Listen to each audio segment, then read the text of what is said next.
À tous, bienvenue dans cette formation d'Améthyste Conseil destinée à accompagner les Deep Tech, les Food Tech, les Green Tech, mais aussi les Fine Tech qui veulent aider les agriculteurs, accompagner aussi les agriculteurs afin qu'ils soient plus compétitifs, plus performants et alignés avec les plans régionaux de santé et environnement.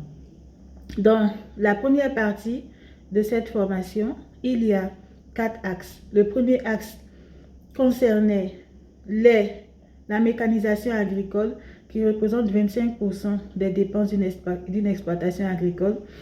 Pour rendre l'agriculture française ou l'agriculture de façon générale, nous allons parler aussi de partenariats en différentes régions du monde.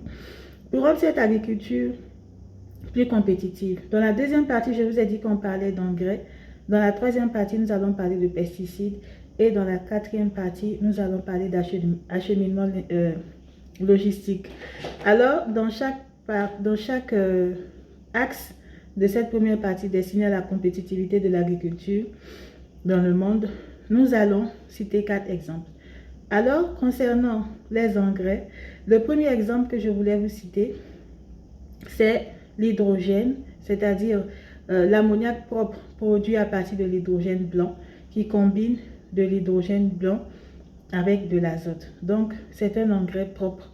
Ça veut dire qu'il n'a pas d'empreinte, son empreinte environnementale est faible, son empreinte climatique est faible, pour ne pas dire inexistante. Donc, c'est un engrais qui va participer à la décarbonation de la filière de l'agriculture, du secteur de l'agriculture et qui va contribuer à rendre l'agriculture plus compétitive.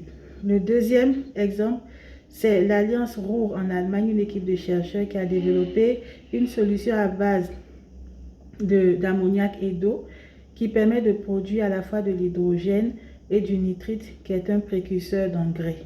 Donc, cette équipe de chercheurs, l'Alliance Ruhr en Allemagne, a développé cette solution d'engrais qui peut aider les agriculteurs parce que vous savez que l'Union européenne veut stimuler la compétitivité, la concurrence pour augmenter le rendement de certaines filières comme le secteur de l'agriculture.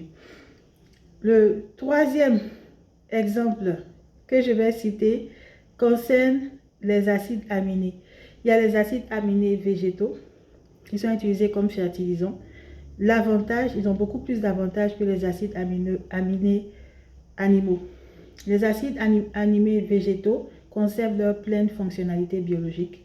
Les acides aminés végétaux ne contiennent pas de traces d'antibiotiques, ne contiennent pas de traces métalliques ni de contaminants. Les acides aminés animaux sont plus utilisés pour la filière de la riziculture. Ça me permet de prendre l'exemple de l'Office du Niger au Mali, parce que je vous ai parlé de coopération en différentes régions du monde. Alors, au Mali, qu'est-ce qu'ils ont fait? Ils ont créé, depuis les années 1929, l'Office du Niger sous l'administration coloniale, mais ça a été un échec.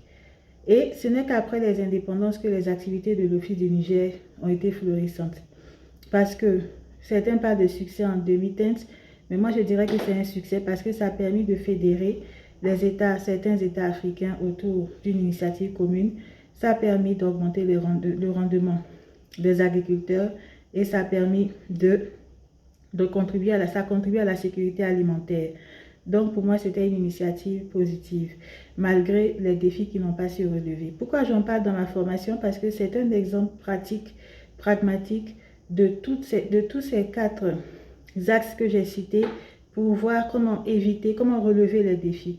Le premier exemple concerne la mécanisation. Il y a eu de gros fonds qui ont été alloués, mais les agriculteurs ne maîtrisaient pas les techniques modernes. Ils étaient plutôt axés. Ça ne s'imbriquait pas dans leur pratique traditionnelle en termes d'agriculture. Et le deuxième point, concernant les engrais, les sols étaient pauvres. Ils n'ont pas pu recourir à l'époque à des techniques comme les puits de carbone pour fortifier les sols. Vraiment, les pratiques venues d'ailleurs, les pratiques modernes, il n'y a pas eu de véritable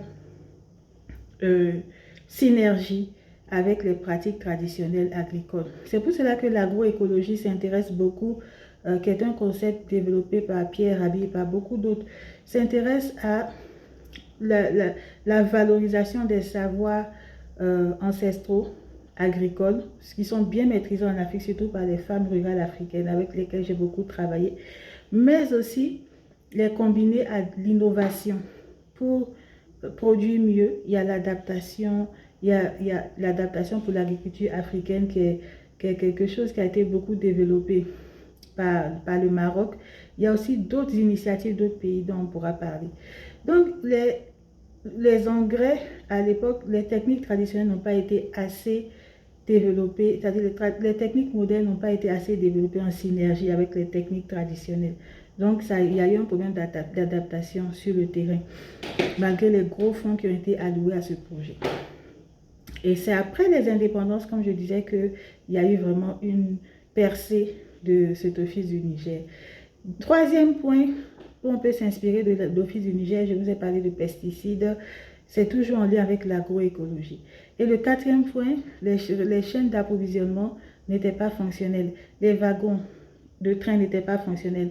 Les chemins de fer n'étaient pas fonctionnels. C'est pour ça, dans le quatrième axe de la première partie destinée à rendre l'agriculture plus compétitive, je vais vous parler de l'importance des chaînes d'approvisionnement et comment alimenter cela avec des solutions énergétiques. Donc, les acides aminés végétaux sont utilisés comme fertilisants. Les acides aminés animaux sont surtout utilisés pour la filière de l'agriculture. Et j'ai pris l'exemple de l'Office du Niger au Mali comme exemple transversal pour montrer la pertinence de ces 4 points que nous avons soulevés. Je précise que tout cela sera abordé en détail dans la documentation écrite. Le quatrième exemple, c'est la valorisation de l'agriculture dans le domaine vitivicole, c'est-à-dire la pulpe de raisin, la lie de raisin, le marc de raisin, tout cela est utilisé, combiné à d'autres biomasses pour produire des fertilisants. Maintenant, je vais vous parler aussi de l'exemple des technologies vertes à Singapour dans le domaine de l'agriculture. Vous savez que Singapour, c'est un pays où la sécurité alimentaire, malgré le fait que ce n'est pas un pays pauvre, mais la sécurité alimentaire posait de nombreux problèmes parce que c'est un pays qui dépendait de la Malaisie avant. Mais ils ont relevé ce défi de plusieurs manières en développant la technologie verte, notamment les food tech. Ils ont financé de nombreuses entreprises pour développer la technologie autour des systèmes d'irrigation en eau, autour des solutions énergétiques qui vont alimenter la filière de l'agriculture. Parce que vous savez que l'agriculture, ce n'est pas seulement les machines agricoles, il faut faire fonctionner l'exploitation agricole. Ça demande beaucoup d'électricité et aussi ces systèmes d'irrigation en eau demandent beaucoup d'électricité. Donc, ils ont développé des solutions vertes, des solutions énergétiques vertes grâce à la food tech, la green tech qui était très développée dans cette région du monde. Il y a même des compétitions où les startups françaises rencontrent les startups, les food tech, les green tech, clean tech, qui sont en Asie du Sud-Est, notamment Singapour, qui est un pôle dans le domaine des technologies vertes pour des compétitions pour sélectionner les startups les plus compétitives. Donc, cette ouverture du marché voulue par l'Union européenne, elle n'est pas mauvaise. Elle va permettre de renforcer les axes de recherche entre le domaine des technologies vertes, de l'innovation, dans le domaine des green tech, food tech, clean tech, etc.